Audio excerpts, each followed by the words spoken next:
Welcome back, this is Matt with Velvet Touch Rose Care. Today we're going to be going over how to deadhead your roses.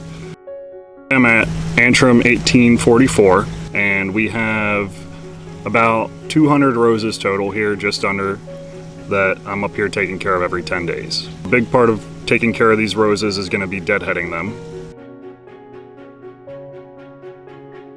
By removing the flower, we're tricking the plant into saying, I'm not going to be able to make seeds to reproduce, so I need to make another flower.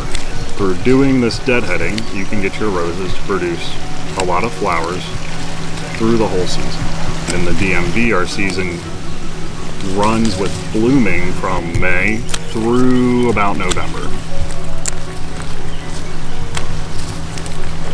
While we're pruning, we're not only looking for the flowers that are falling apart or that are already deadheads, we are also looking for the flowers that are damaged.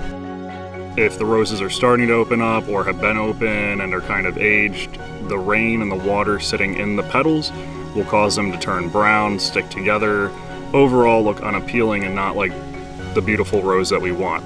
So we're going to go down to where we see 5 leaves, or if you can't find a 5 leaf and you can only find a 3 leaf, where the cane really thickens up, and then you can make a nice clean cut just above the next group of leaves.